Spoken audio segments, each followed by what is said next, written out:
I'm joined by Kevin and Luke, and we're going to be talking about your new film featuring Jared Leto, Suicide Squad. I wouldn't say featuring Jared Leto. He's in it for like 10 minutes, but all right, okay, that's fine. Yeah. He's Um, already like slating it. It's just like, no, well, no, before you jump the gun. before everyone gets talking about, oh, I want to go see the Joker. Yeah, he's just not in that much. It's just anyway, right, getting straight into it. I gotta say that I feel like the critics were watching a totally different movie. I don't think they understood what they were going for. No.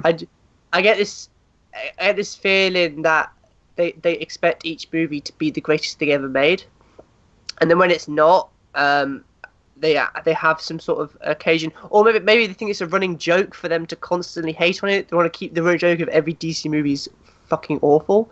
I don't know whether they were going for that at all, because in my opinion, I thought a lot of it was nicely paced, especially that they were to create characters that we had know literally nothing about them. I mean, if you weren't a comic book fan and you went to go see this movie and you had no idea who Deadshot was, Captain Boomerang was, Killer Croc, Enchantress, El Diablo, Katana, these proper C-list, B-list villains that aren't that famous compared to other villains, and have them likable and rememberable, and you care about them in such a small pace of a 2-hour movie, that's a success in my book. Like, I don't see why they were constantly saying, oh, it's just a mess, doesn't make any sense, it's totally all over the place. I don't understand that, because even for example, them saying it's a tonal mess, even in Marvel movies, for example, Civil War has serious moments, but Spider-Man's the comic relief. That's tonally, technically all over the place, but everyone loves that movie. That's what I don't get.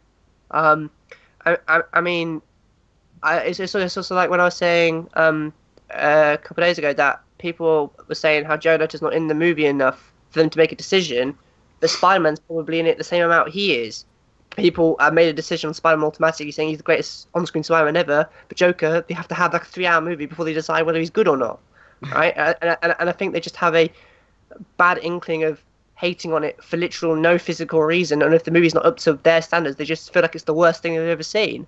Where I feel it's basically not a perfect movie, yes, but it's just one of those movies. It's the most fun I've had in a while. It's something to enjoy, isn't it? Just a nice night out. Because I there's a lot of parts of this movie that I just smiled like a lot. Because every time Joker was on the screen, I was just smiling and doing a little silent clap to myself every time he was on the screen, because I enjoyed seeing him on the screen. Harley Quinn, a character that I've wanted to see since like, I don't know, day one of my birth. Since you were born. I just feel like she's finally on screen, and then and to see her done like that, it's just everything I wanted, and I just don't see the big problem with it.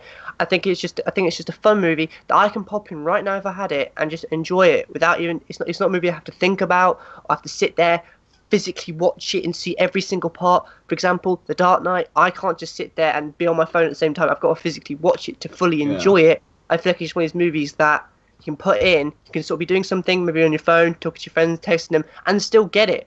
Because it's simple. It's not groundbreaking. It's simple, straight to the point as well. And I like how even though there is a lot of flashback scenes, they don't overlong them. They just get straight to the point and go, here you go, this is them. Now you know a little bit about them. Like them. Boom, there you go. That's it. It doesn't take like a 3-hour movie to set up one character, because they did it perfectly.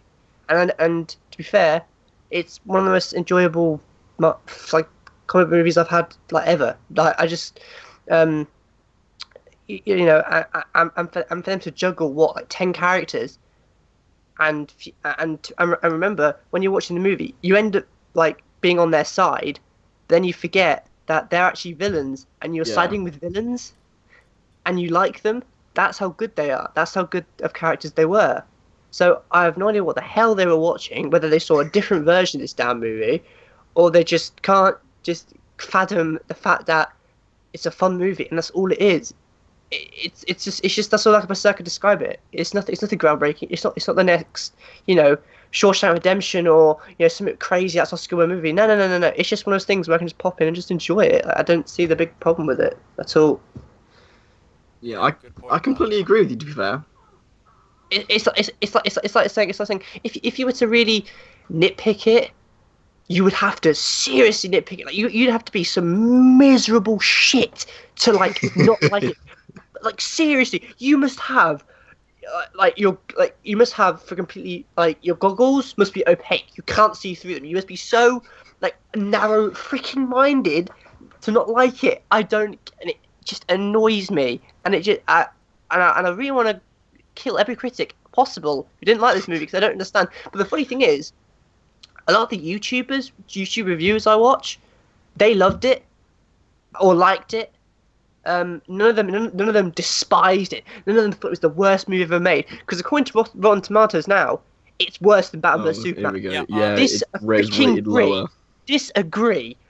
I've got a few things that they've said. So it's rated 26% and an average rating of 4.7 out of 10.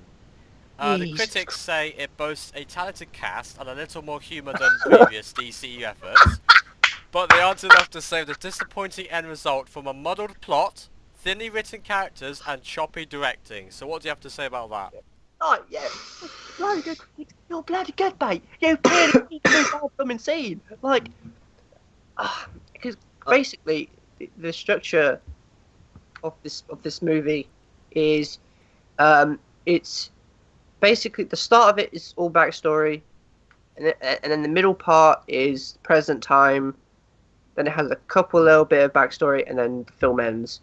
I don't know where the muddle plot is in that. That seems to be their main like disagreement with the film. It's just apparently the plot's like too, all jumbled up and confusing. No, I don't see where they're coming from. Like the people I went with, they sort of picked up on a few things. Like I think this might get a bit spoilery. Obviously, it is about the plot. Spoiler alerts coming up. But the whole thing is that Enchantress goes rogue, right? Yeah. Well, the people I was with, sort of, they put the argument across. Why didn't she do that the entire time? What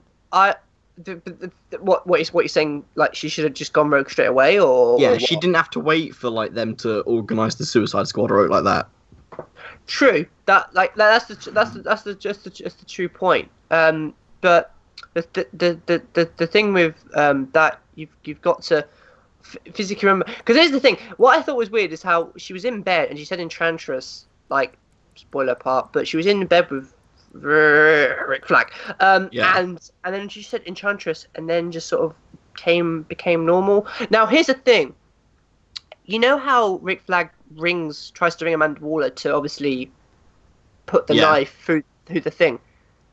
That may have not been the first time she's done that, right? Which is why he rings her straight away, because Amanda Waller clearly has a history with Rick Flag because she obviously knows about their relationship. Remember, she forced him to keep an eye on her, and then so that she's got leverage over him as well as her. Yeah, and the way he automatically calls her straight away clearly tells me that this isn't the first time she's tried to do this.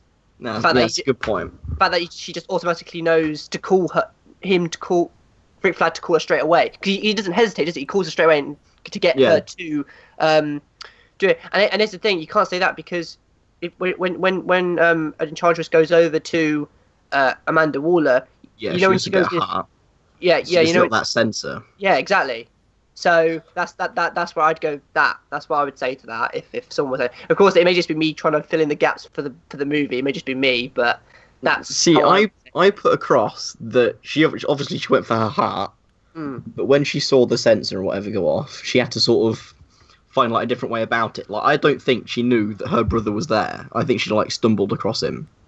Yeah, don't know whether that was just me. Yeah, no, yeah, because she was retreated to the next room, didn't she? And then ended up seeing her. But because it's great because she looked at the book first, and then sees it, and then opens it. If that Yeah. It wasn't like it was just automatically. Oh, I'm gonna go straight over to this because her first. It wasn't planned. Yeah, no, because she was after the heart mainly, but when she couldn't do it. When she couldn't get to the heart, she then happened to see her brother there because to be fair, she probably didn't know that they had the artifacts. No, exactly. The only artifact that she knows is she's got the heart. I mean, that could just be stretching it a little bit. That's how I saw it. And the thing is, another disagreement I have with critics is the way they were like, oh yeah, the villain's very bland. I disagree. Why? Okay, first off, the brother, right? The brother's a big CGI character. Okay, fine. But the problem is, he's not the main villain. Enchantress No. is the main villain. Yeah. And she had connection because obviously Dr. June Moore, who's obviously in a relationship with Rick Flag, they Yeah. had a chemistry there, and they had and you could and Rick Flag had some really like hard-hitting moments where he obviously still loved this June Moore inside because obviously Enchantress had taken over her. That's an emotional connection there. So that it's more than just a bland 2D. Oh, I'm a villain because I'm a villain, because there was so much connection between her and Rick Flag, because in the movie Enchantress's or her brother's like goon people are always trying to get him because Enchantress fears Rick Flag because June Moore can come out of the Enchantress thing because Rick Flag's there. So why was the villain a 2D bland boring villain? I don't get that.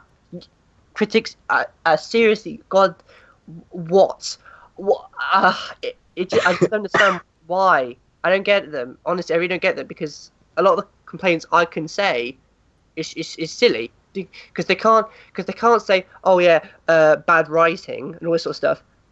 Okay, to that I say the movie made you care about villains. Yeah, exactly. They're the bad guys and you like them. But again, like, if this was told from a different perspective, like from a hero's perspective, yeah, we'd feel differently about the characters, because obviously, like in other TV shows or anything, when a bad character's being played well, because you begin to hate the actor as well. Yeah. And stuff like that. And like, this is what we spoke about. But like from this, we see them as like different people. Obviously, they've got their evil backstories and everything, but like they've all got their motivations, and like a few people had problems with this. Yeah, El Diablo that they're not seeing them as bad people. Yeah. It also kind of makes the point that villains are just as damaged as the heroes are. Because the heroes always said that they have a damaging backstory, but they go into the good path. Whereas these guys had damaging backstory, but went into the good path. It's also like saying, one thing I did like is when they go to get Amanda Waller from Midway City, and she shoots the 5 other members. Yeah, exactly. She's just as bad as them, and it kind of shows that even though they are bad, they do have their good reasons for doing it. Besides Harley Quinn, I think she's just bad, isn't she? She's just crazy, isn't she? Honestly. See, but I think I want to watch it again. I did miss a bit. I've not mentioned that yet. I do want to go and watch it again, so that I've like seen the whole film. We can give a thing, but I liked the film overall. I thought it was fine. I don't know what the critics were moaning about. Neither do I. Personally, the reason why I want to watch this film is because think how many films you've seen where you're rooting for the bad guy. Like, how many can you think off the top of your head where you think, oh, I want the bad guy to win. I want the, you actually have a connection with them, I guess. Because them saying it's due to bad writing, but if you like the villains, that means it's good writing. It's made its effect, hasn't it, on the audience? It's worked. It's like you got the film saying, oh, I've just literally rooted for the bad guy for the whole way. That's crazy and stuff. See, that there you go. That would be my sort of against their whole bad writing thing, because as soon as you like the villains, I mean, I can name basically the parts I liked about them, how they all had characters and they all progressed, and they all, how at the start of the movie they hate each other, but towards the end of the movie they became sort of like a family. And you're rooting for them. That's good writing, in my opinion, not bad writing. Critics, I'm sorry, it's just because it's not Oscar-worthy material does not mean it's gonna, it's the most worst thing you've ever seen. And I don't know why I felt they went to this movie completely negative. I just get that feeling they just did. They wanted to hate it. I don't know why. Like I say, it's just some sort of running joke they want to keep going. Which is why I feel when Wonder Woman comes around, that'll get hate too. Yeah, but personally, I'm not going to have much high hopes for Wonder Woman. I don't think. I just wouldn't see the critics liking that movie either, right? I just wouldn't. But then this could be my point. Like I say, there's quite a bit. Is obviously that with comic book movies and stuff like this, is Marvel has set the bar. Yeah.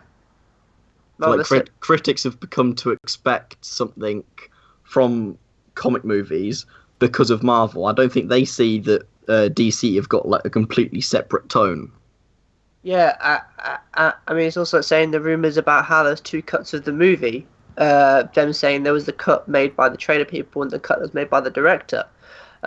Because my guess was that the entire franchise, the DC franchise, was all going to be dark. Well, it's meant Like, to be. DC yeah, does dark, have a darker tone to yeah. it. But seeing as after the Batman Superman, backlash, they changed it to a more happier tone, which is why I do hope, even though David Ayer has said that is his cut, he's not going to say it's not, because otherwise Warner Brothers obviously owned a contract with him, and obviously he'll get in trouble for that. So I feel like we'll get an extended cut of the movie, which will probably be more about how his version, which I probably feel that's going to be the case, because obviously Batman Superman's Blu-ray Ultimate Cut got sold like hotcakes, sold crazily on the Blu-ray charts, and so I feel like that's just another money for them to get more money from this, and so I mean, we found out the Ultimate Cut of Batman Superman it was like 2 weeks or 3 weeks later after the release, so that might happen. I don't know, but I feel like it will come. I feel like it will come, because it's also like saying it's kind of a smart move on Warner Brothers' part. Why? Because I feel like if there was to make an extended cut, it will have all the Joker scenes that were cut out. And seeing the Joker is one of the big selling points of this movie, and probably one of the reasons why loads of people are going to it as well, besides Harley Quinn and all that sort of stuff. If they go, oh yeah, this has 10, or this many minutes of extra footage Joker, it'll that's all they have to say, and it'll just sell like crazy, and that'll be it. You can literally say, oh, it has like 10 minutes of extra footage. I know it's only 10 minutes, but people will want to see the 10 minutes, so they'll buy it anyway, right? It's so that's where I think it will happen with that. I know they want, especially Jared wants people to see the footage later on in the future. So, and I do think we generally will. But that kind of links back to my point about what you said, Kevin, about how Marvel set the bar. Like I said earlier, I think it's weird how critics can make a decision on Spider-Man in 10 minutes, but can't make a decision on Jared in 10 minutes as well. The thing is, like, for this, obviously, the Joker isn't actually a part of the Suicide Squad, and they completely slated the film about him not being in it enough. Yeah, I mean, the parts you missed, Kevin, at the start, he's in it a lot at the start, in the flashbacks. And well, he has to be, though, because he is literally Harley Quinn's origin. And to be fair, when he was on screen, I was smiling the entire time. Like, it's so good because I got a really clear understanding. It's common when people go, I haven't got an understanding of what his Joker's like. I disagree. I have quite a good understanding of what his Joker's like, because he has a really huge unpredictability about him that I feel really does help his character. And I love the mob boss thing they're going for. They modernised him a bit as well, didn't they? It clearly shows he has look and everything. Yeah, it clearly shows he has power. He has a lot of power that it's only been scratched the surface of what his ability is. I mean, even in the movie itself, what the main guard of the prison in Suicide Squad, where the members are all kept, that guard is, funny enough, Joker made him become one of his goons, so he has a person in the prison.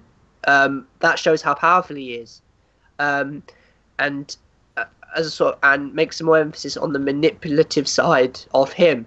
That he is he's a smart guy, and him being able to. It's also saying when he gets the guy and the captain, I can't remember his name, Captain someone or whatever, he finds him at a club, and the casino scene. And then that tells me that he owns that casino.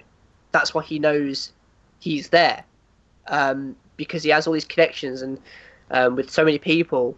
That he just owns so much stuff, and like Amanda Water says, he is the king of Gotham. He is, which I think is different from other Jokers who have been the starting out, just got in, and I mean, Jack Nicholson's Joker kind of has that with the whole mob boss thing, but on a scale, Jared Leto's Joker has more of a scale to him.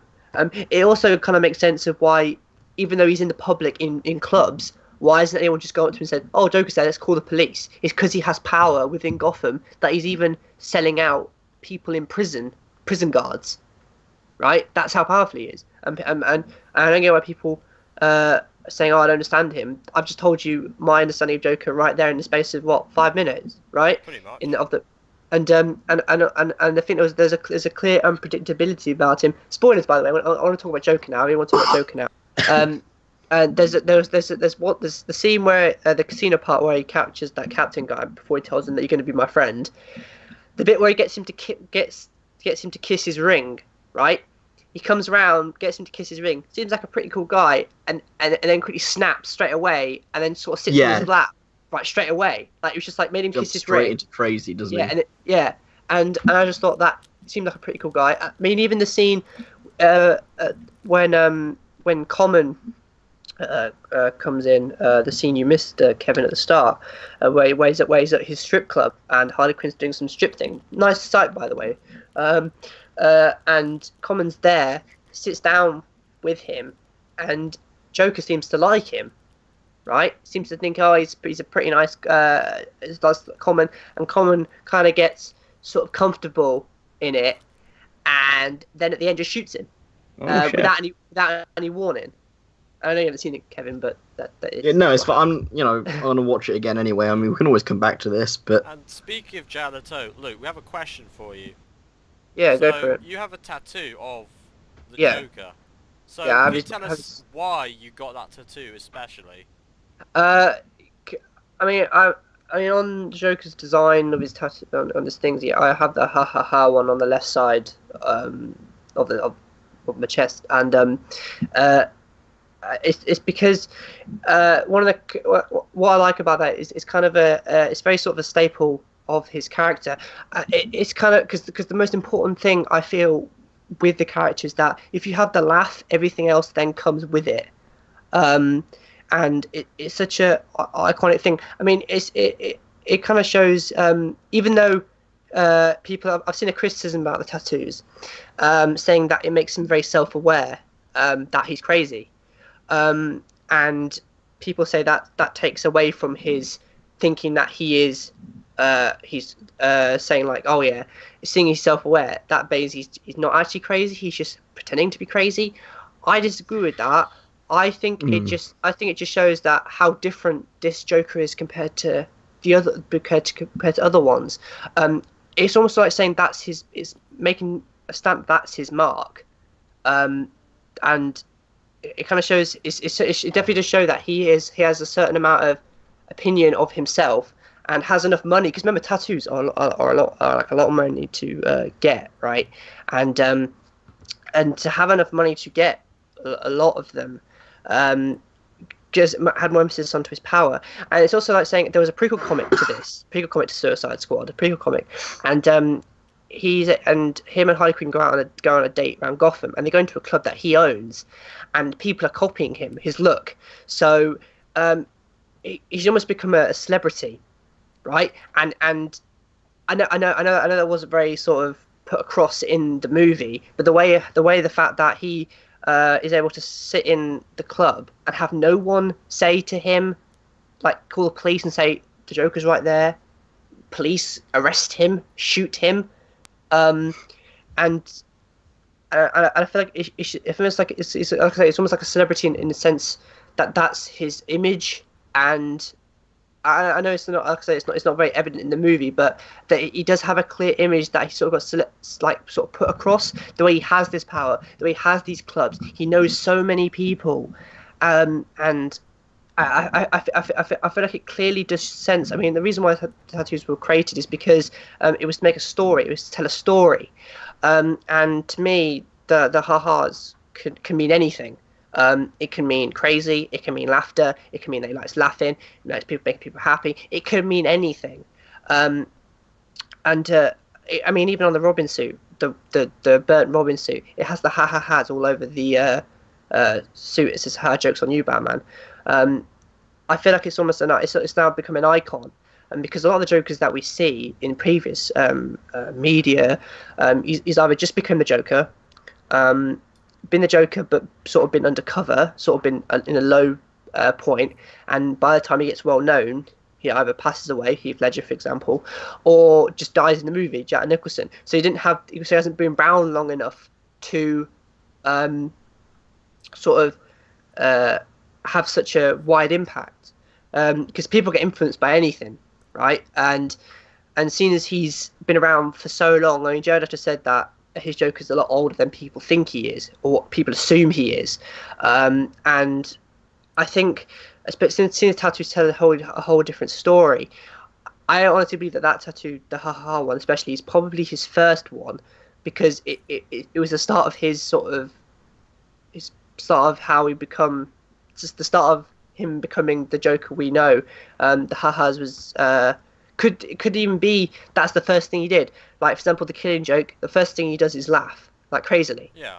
It could be a homage to his past in any way, or it could be something that he does when, like, he goes crazy, spray paints ha-has all over the wall.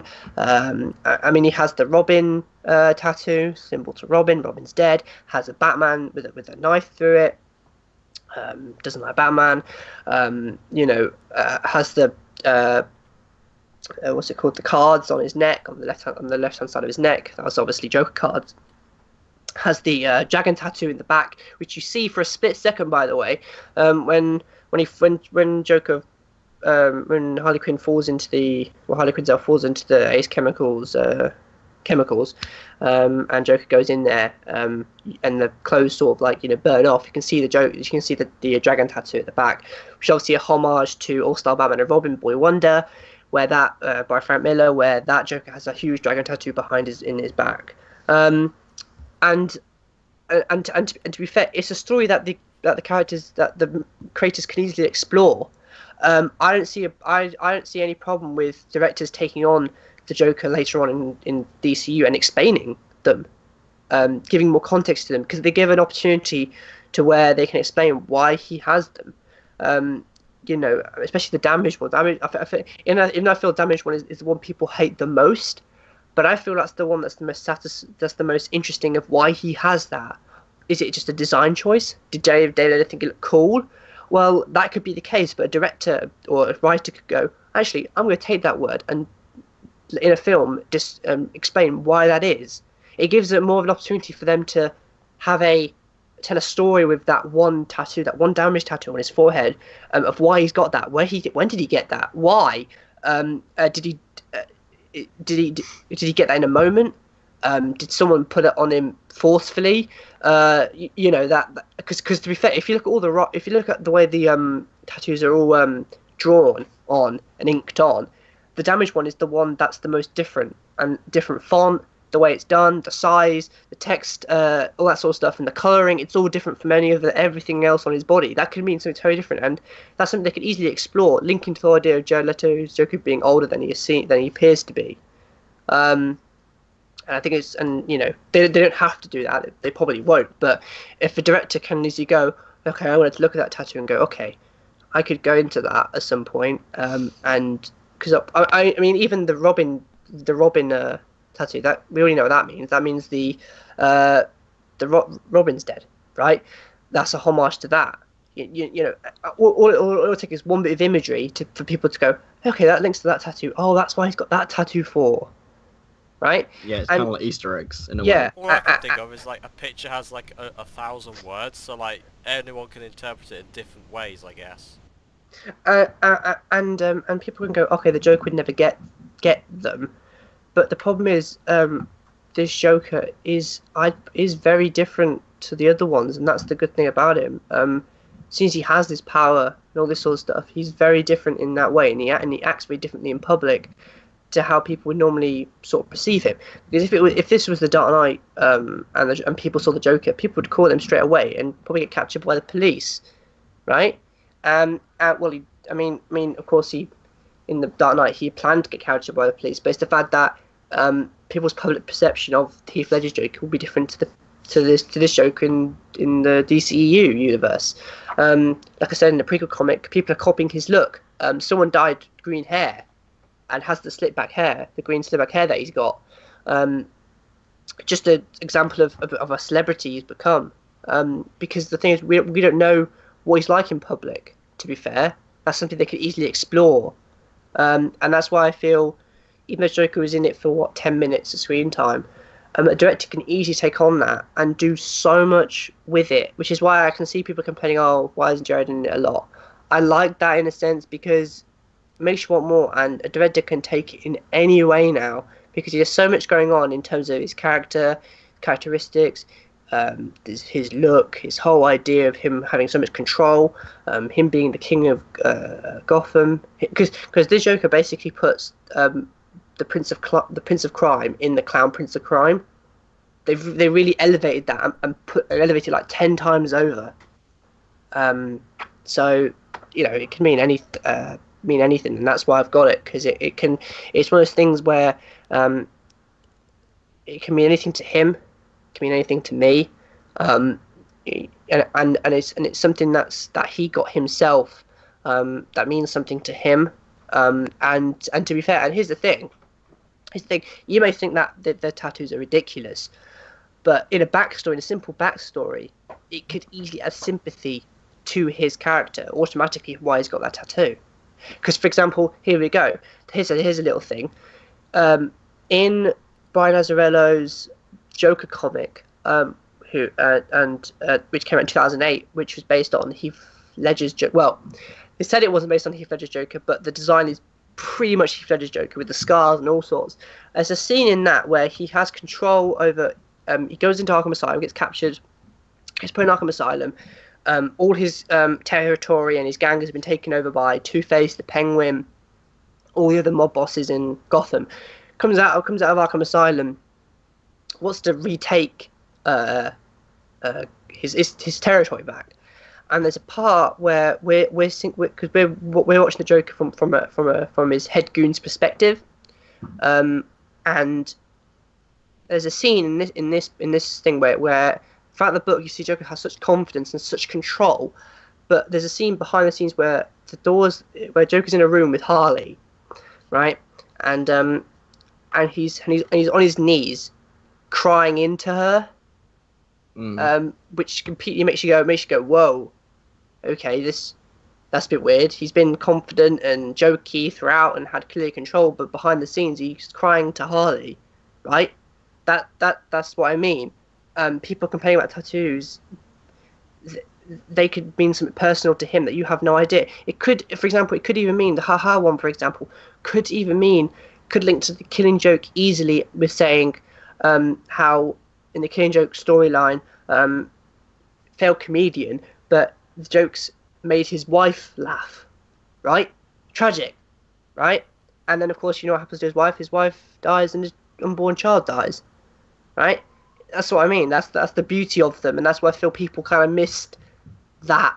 And I know it means that the Joker would have to sit there and have them drawn on, inked on, all this sort of stuff. I understand that complaint, but here's the thing: we've only seen 10 minutes of this Joker. So how do you know we might understand that this Joker may be a bit more calm, a bit more sophisticated in how he is, and all this sort of stuff? It means he's able to control all of Gotham.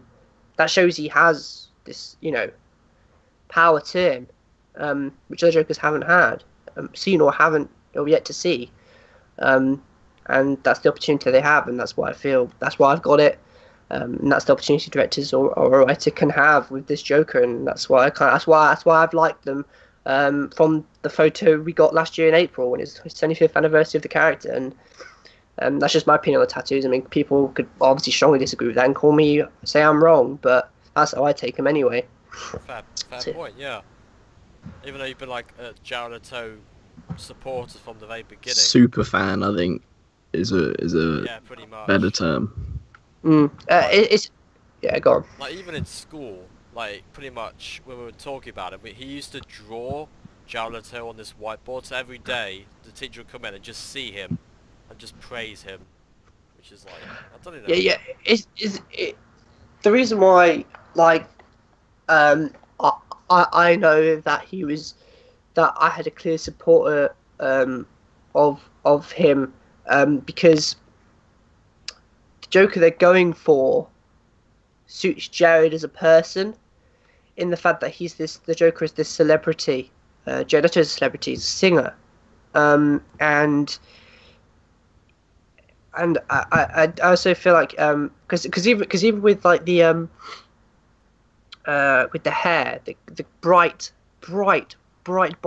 green hair, slicked back, kind of links to Scott Snyder's Endgame Joker, very similar. Besides that, Joker's got short back and sides and a long bit on the top, not all like how he is in the movie, but and I knew for the fact that because before he played the role and everyone found out how he was a method actor and like he did all this crazy stuff, I knew he's a method actor before then, and I know how serious he takes on these roles, and everyone's, no matter who you are, you're aware of how important this character is to people, and for him to be a method actor and him to understand how the character is and saying the character until the end of filming, that's why I was such a support with him, because I knew he would do that for this character.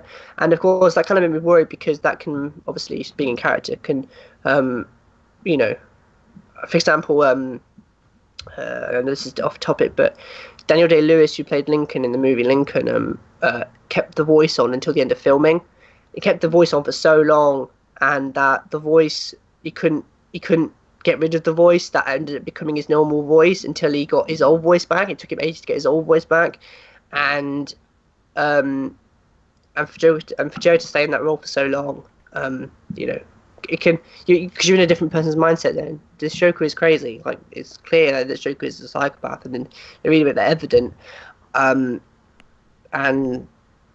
I knew that he would stay in the character the whole time, and I knew he would do that, and I knew it would be a challenge to him, but I knew he would be the one to pull it off,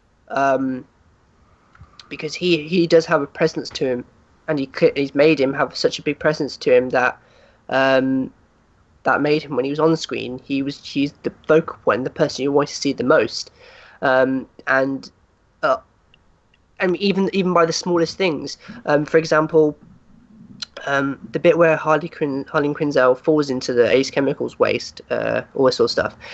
And I don't know if you noticed this, Kevin, but the way he turns around, he was almost going to just leave her. I don't know if you noticed that, but he's then debating with himself whether to go after her. And then he goes, ugh, all right, okay. Takes the jacket off and then goes in. But he turned around and walked away for a little bit, and then went, okay, let's go get her. And then, because remember, he saved her because she was going to drown. He pulled her to the surface again. Which links to her saying that he hit it for a split second, but she says she can't swim. When the car falls into the water, she says I can't swim. So, but the thing is, that's and people can complain about how they've made the Joker a love, person who loves someone. Joker doesn't see anyone in any woman in a sexual way. It's not about that. But that's just a way of I felt it's just a way of humanizing him a bit more. I know he's meant to be like this. He's my favorite character of all time, and I know he's meant to be. It's not about that in the comics at all. But I feel like it's just a new direction they can take it with. Because that's the thing, though. I feel like you could say it is love, but I see it more as he sees her as his property, and that's the reason why he wants her around, is because he sees her as his property, and that's the only reason why. I mean, there is a bit of love there, of course. He did save her and all that sort of stuff, but But the reason why he's after all the time and wondering where she is, and tries to get back, and tries his hardest to, is because I just feel like it's one of those things where it shows that even though he's crazy, he does have a bit of human in there. I know he's lost or stuff, which links to the whole idea back to Brian Azzarello's thing where Joker's crying in to her, behind the scenes, the Joker may be completely different to the public, and that's what makes him so more fascinating, because they could easily do a scene later on where that scene kind of happens, and it'll throw you off completely. But if you think about it a bit more, it shows that he's got layers to him. He's not all just about proving a point or just having fun, or just trying to cause havoc and all that stuff. He does have layers to him. Because Joker's such a fascinating character. He's able to have as many layers as you want him to have, because he's such a mystery character, and showing him crying in a movie, for example, you don't know why he's crying or what's happened to him. But that gives more, gives layers, a bit more layers to him, makes him more less than just a one-dimensional crazy person. And him basically pretty much loving Harley Quinn, which is clearly seen in the movie, but what he does shows that he adds a bit more to him, adds a bit more character to him. I know he has enough character in him already, but it just gives him a little bit more. It kind of goes back to this idea of how Joker can be anyone, which is one of the biggest reasons why I like the character so much, is because he can potentially be anyone, and as much as Batman can be anyone, and him having the relationship with her shows that he is still human. He's not an alien. He's not from a different world. He was human when chemicals snapped, and that was it. And so he's more than just a crazy guy, and that's why I like it. I know some people don't like that. I know some people. Some people say. I remember someone saying that him loving her was one-dimensional because he just loved her and that was it. There was nothing else to him, right? Yeah, but. And then that annoyed me because it was like, he is psychopathic. He is crazy. You can clearly see he's unpredictable as well. It seems like a cool guy one second, snaps straight away at another time, and then him loving another character just adds a whole other layer onto him. Which is why I disagree. Which is another reason why I disagree with people saying I can't decide this Joker because he's only been in it for 10 minutes. I've been talking about him for the past 15 minutes. And I've seen him for 3 seconds. Right? Yeah, there's so much about the character, isn't there? It's just crazy. Yeah, and people just need to have a little sort of think about it a bit more.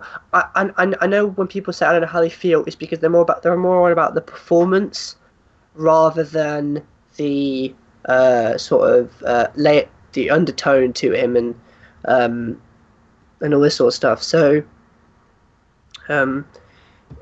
it's such a character that a director can take it any way, and I'm hoping in the Batman solo movie that he does have a big part in that, and maybe Ben and Jeff Johns, the writers of that movie, can take him, can maybe go into some things about him that hasn't been explored before, and him loving Harley Quinn is a big one, because that never happens. They're meant to have an abusive relationship. It's meant to link to a domestic violence in relationships. That was the whole point.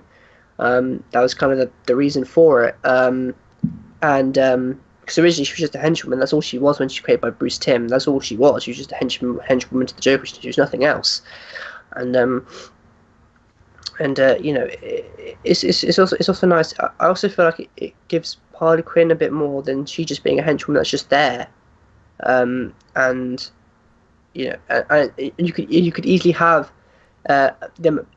If they really add emphasis that they love each other, you could easily have an emotional moment with the Joker. You can have an emotional moment to him. You can feel sorry for him, which has never happened before, right? And that's something that would really sort of make you go, "Whoa, okay, I'm actually feeling something with the Joker here. That's never happened before. What's going on?" That's an opportunity that could easily happen, and which is why I think it's really good that they've gone in that direction, and I'm happy they have. And even though in one of the scenes they did cut from the movie, the set for photos of it, he does slap her in that scene. So it just shows there is still domestic things there. But then again, that could go back to the control he has. Yeah, no, exactly. It's I just feel like people just kind of missed the point of him in the movie. I mean, I think people were more bothered about the performance because I wasn't looking for him to be the best Joker, right? At all. I looked at it more. Does he suit the aesthetic of the movie? Yes. Was he different in the movie? Yes. Can I see opportunities with him? Yes, I can see big ones. I've told loads of what happened, and it's definitely clear that he is different. And yeah, I agree. Sometimes the voice is very similar to Heath Ledger's. I agree with that, definitely. But in terms of how he is as a character, he is very, very, very, very different from the ones we've seen previously. And there's a lot of opportunities with him, and I hope they be a missed opportunity if they didn't go in some of these directions that I'm saying. Because it's just one of those fascinating things where he's such a diverse character that, which is why he's my favorite character of all time in any fiction, any media. It's because you can be anyone. It can go from a man to a woman. Woman Joker in the Flashpoint storyline. It can be anyone. I just feel like if people just were more bothered about the performance and the opportunities they have to take him on further, and whether people like those things is a different thing, because obviously people are not passionate about his character and all this sort of stuff, and I get that, but you just gotta. I think people have also got a sort of idea that they wanted. It was either him be the best Joker or he's not good. That was kind of the thing I think people kind of had with him. If he's not as good as Heath Ledger, then he's not good at all. That's true. And I think that's kind of the problem with it. I think people need to have a think a bit more about the opportunities they have as a character for him in later on in the movies. I mean, they may not explore it at all, like I said, but I just feel like that's how it could be later on. And then the dynamic, because I mean, the Harley Quinn and Joker dynamic was in my opinion, the best part of the movie. It was the most interesting part of the movie. I know, Kevin, you haven't seen a lot of that dynamic, but in the flashback scenes, it was the most interesting part of the movie. It was the bit I was most fascinated about, because you could clearly see that he had some feelings for her. It clearly and never been seen before. I mean, I don't think that's ever been in a comic either. It's always been they've hated each other and that's it. Well, not hate each other, but like Harley Quinn loved him, and then he didn't see her in any way like that. He just used her and that was it, and then left her. But what I did like is the scene where Harley Quinzel does go into the chemicals, and he was just going to leave her, right? And then he was like, okay, fine, and then goes to get her. That's very true. So Yeah, that wraps up today's podcast. So thank you very much for Kevin and Luke for joining us today. It's been a pleasure talking to you. As Luke says, definitely watch Suicide Squad if you haven't already. Yeah, even if you're not a big comic fan, I'm not into DC as much as I am Marvel. I will admit that. I probably like them. To me, the stories and everything are fine. I didn't have a problem with this. Now with me, I like DC more than Marvel, as you can probably tell. I guess it's just your personal preference, like what genre or subgenres do you like more? I guess. Yeah, it's kind of storylines as well, that sort of thing. It also doesn't help that I feel DC characters are more well known than Marvel characters in terms of who they are and their popularity in that sense. Because I think Batman, Superman, Joker, Wonder Woman. Most iconic superheroes and villains, aren't they, out there? To be honest. If you ask anyone, think of a superhero, they will think, "Oh, Superman, Batman," straight away. Yeah, I think that's another reason why it's so difficult for DC as well. Because they're just more. I feel there's a lot more expectations with them than any of the characters. Anything Marvel can do. So. Yeah, that's why I think it's more difficult for them to be accepted by people compared to that Marvel, because Marvel started off with the B-list characters. Sorry, Iron Man, all that sort of stuff. Captain America, they had some B-list, some A-list, obviously, but I see A-list characters as Wolverine, Spider-Man, them type of ones that weren't even on Marvel at all. But then you have Thor, Iron Man. Scarlet Witch. Who knew Scarlet Witch until came mainstream, so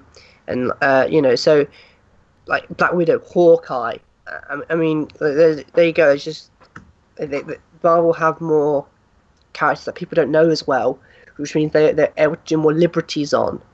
Whereas Batman, Superman, all that sort of stuff, people know them so well that it's more difficult for them to take liberties with that kind of stuff. So I couldn't agree more, to be honest. But yeah, thank you all for tuning in to our podcast number 1. So again, thanks to Luke and Kev for joining us talking about the Suicide Squad, and we will see you all next time. Yeah. Farewell. See ya.